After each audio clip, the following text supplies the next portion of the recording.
Warm and healthy greetings, everyone. I'm Dr. Benedict, your host for REVALIDA and the Empire on Carl DTV. For this episode, aptly entitled Broadsheet Empire, we will know how the broadsheet industry still thrives and grows despite all the challenges imposed by the online sources and given the pandemic. And we are aptly being graced by the wisdom of one of the owners of the leading broadsheet industries in the name of Dante Ang for the Manila Times. Okay, so good evening to our audience in Revalida.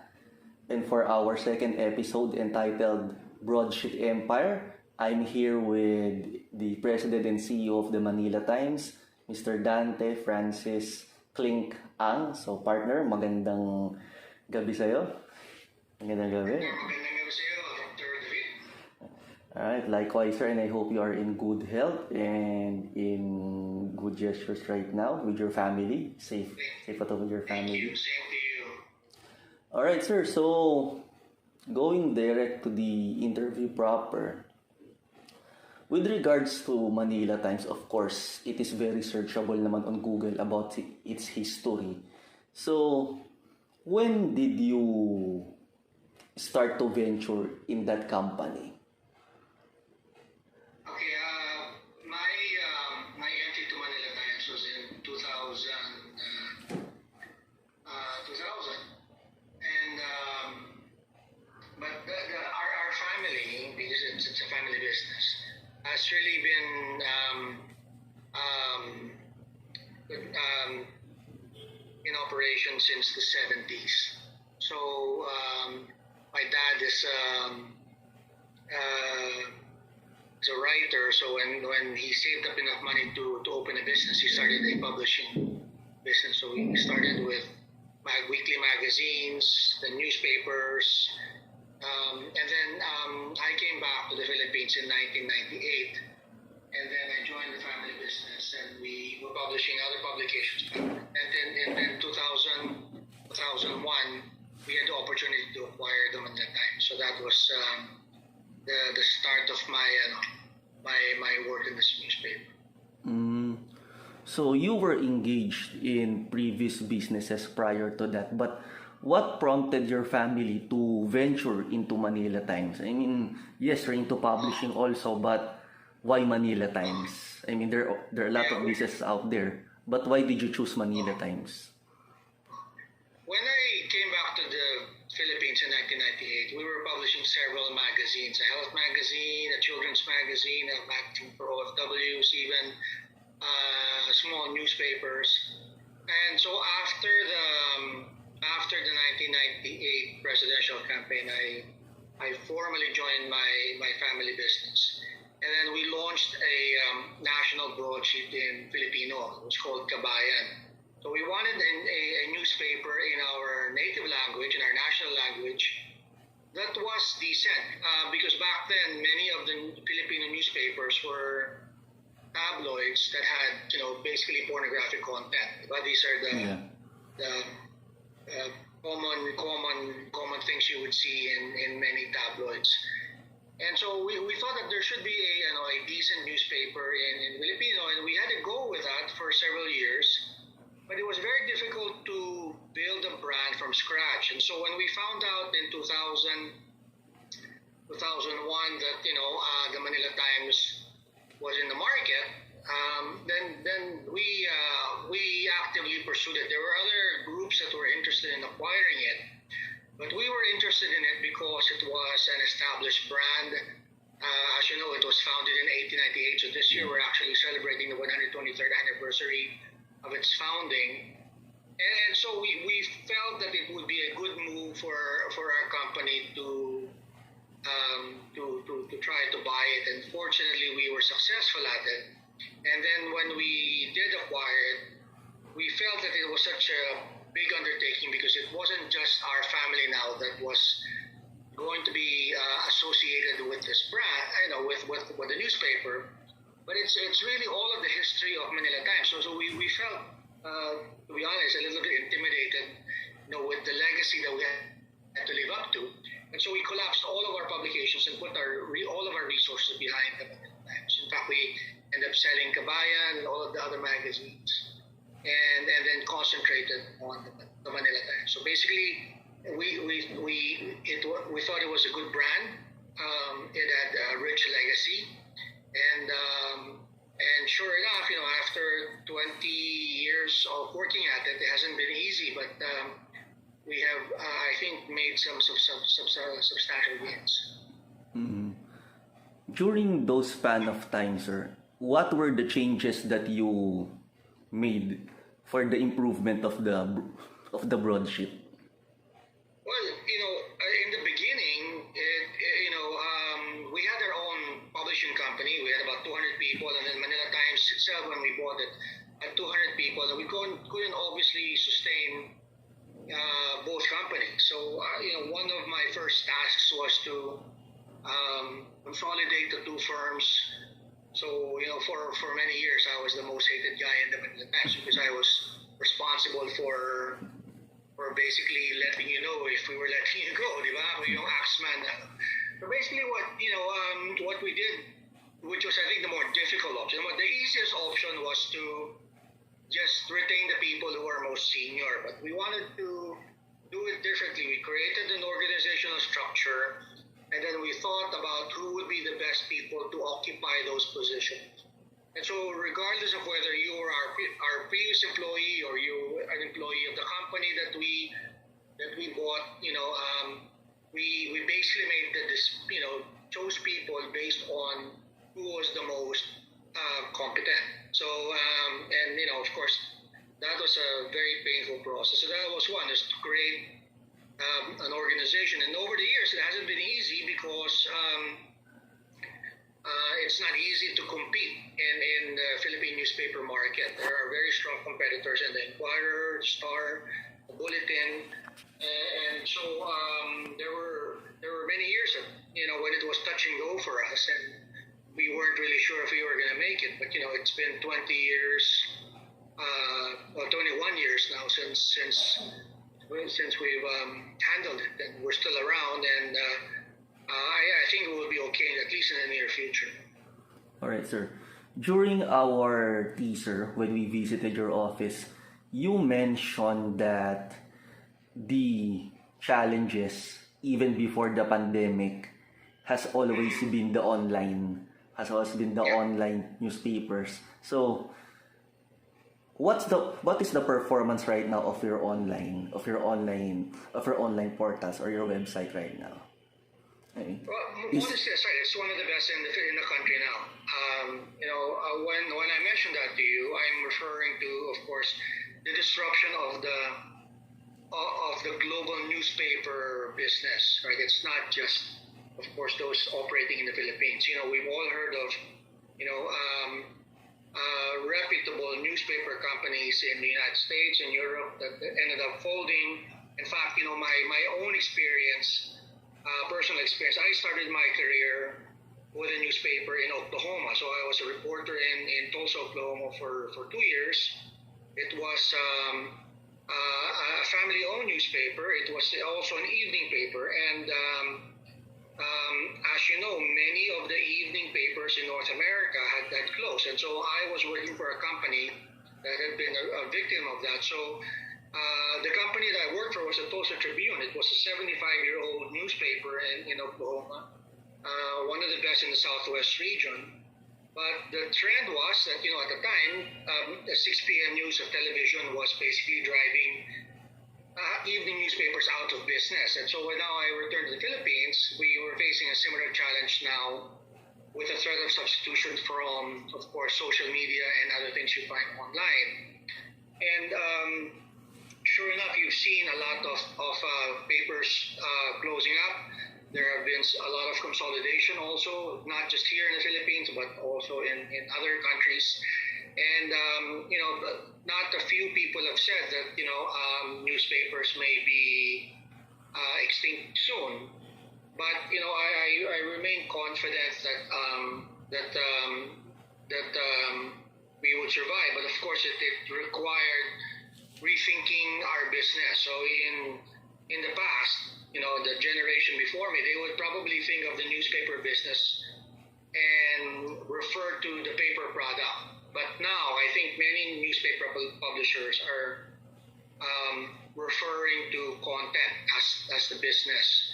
And so when you think of business as content, then the means of delivery opens up. And so that's why we've been quite aggressive in setting up a website. We were one of the first newspaper companies to do so in the Philippines. We've been quite aggressive in that sphere. We've also embraced social media, even though people thought that social media might be a substitute for newspapers. But what we're seeing, not just in the Philippine market but worldwide, is newspaper brands actually teasing out many of the smaller players even in social media, and so we were looking at some of the rankings of all news sites, and I think Manila Times was in the top 10 of all news sites in the Philippines. I think number 7 or number 8.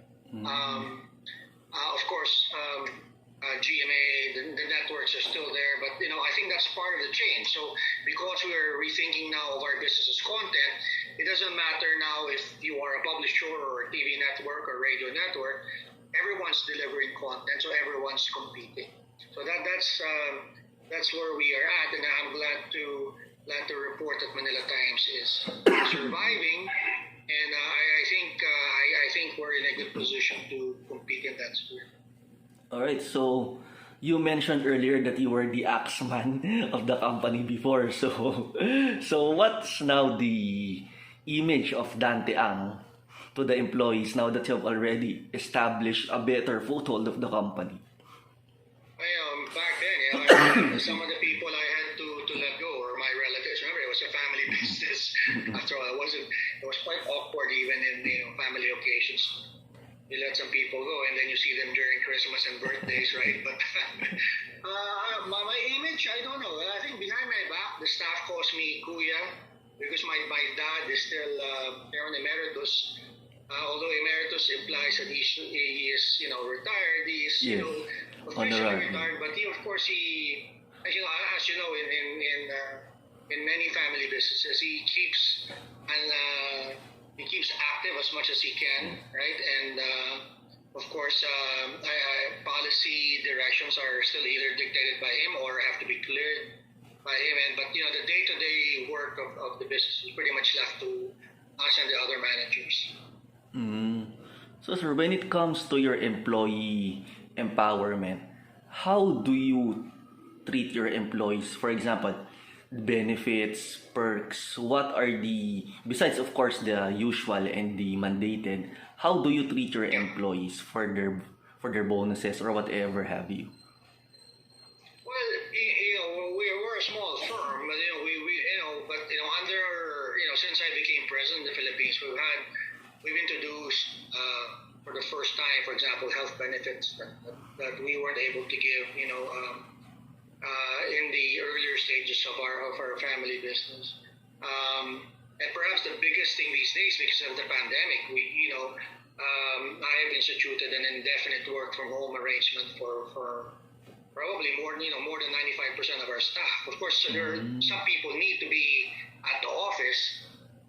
If you're a photographer, for instance, you cannot be absent from the scene. If you're a reporter, you have the option of covering certain events remotely, but if you're a photographer, you have to be there, diba? Yes. If you're delivering the paper, you can't do that remotely or by Zoom. You have to be physically there to drop off the newspaper. So, but almost all of the editors are working from home. Almost all the reporters are working from home. And on the administration and on the back end, most of the department managers and their assistants, many of them are working from home. And so that has, I think, been I think one of the easiest decisions for me to make, because we wanted to continue publishing a newspaper, but of course our priority was to keep our people safe. And so if we are able to figure out a way for you to work from home, then that's what we pursued, and thankfully we were able to do that. Do you have labor unions in your company? No, we don't have a union Manila Times. Although, it's we have a family-like atmosphere in the business. We're not a very big company, so we're just a little bit over 200 people right now. It's so small. I mean, I think pre-pandemic, for example, the Inquirer was something like 300 plus. I think for a time, during its heyday, even Manila Bulletin was 1,000 plus. I think even the Philippine Star.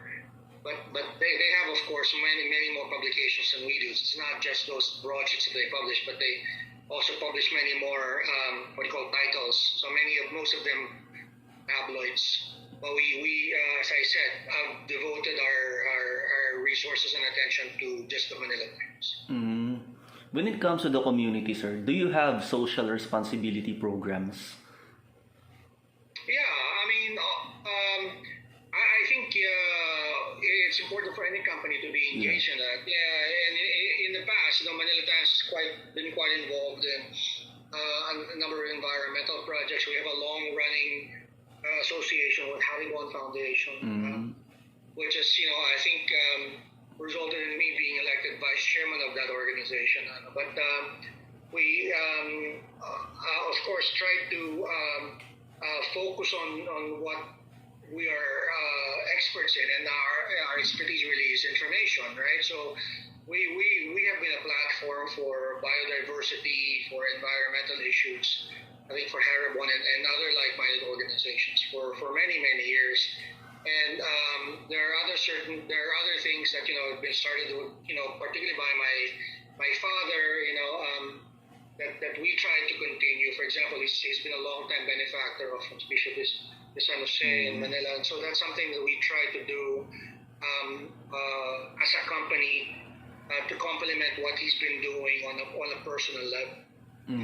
All right, sir. For the final question, how do you see the horizon, not only of Manila Times, but the broadsheet industry in the years to come? Well, it's exciting and terrifying at the same time, because we are still in the middle of this disruption. We don't know how the information age or the fourth industrial revolution will end, right? So because we are still in the middle of it.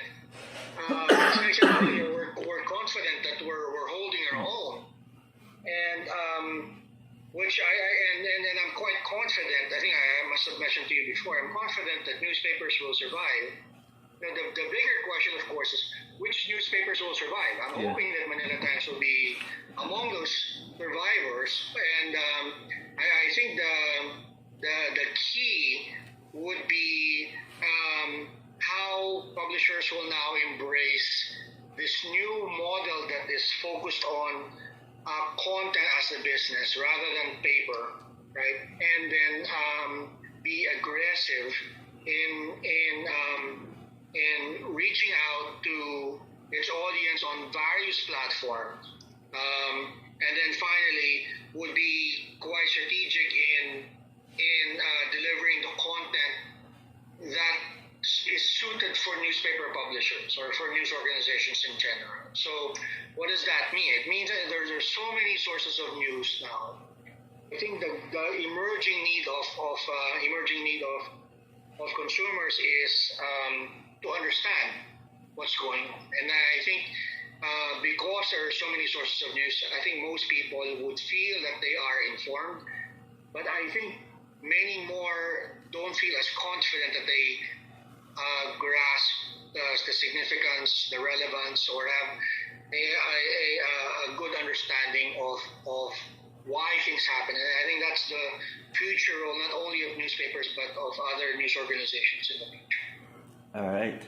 Thank you, sir. So for our viewers, I hope that you're able to learn how the broadsheets are being run through the wisdom of one of the most established newspapers here in the Archipelago. Sir Clink, maraming salamat. Maraming salamat. Thank you, my idol, Dr. Partner. Ikaw ang idol ko. Get well soon. Yes, sir. We get a chance to have coffee. Yes, sir. Let's have coffee again soon in Bayleaf. Bukas na, di ba? I think it's open na uli. I don't know. I don't know. Yeah. I limited classes. Yes, sir. I'll see you Take soon. care. Yes, sir. Likewise. So now we know how empires in the broadsheet industries are made. We thank you, Sir Dante Francis Ang, for your opportunity to share your wisdom to us. Again, this is Benedict David, your host, and I'll see you on the next episode. God bless.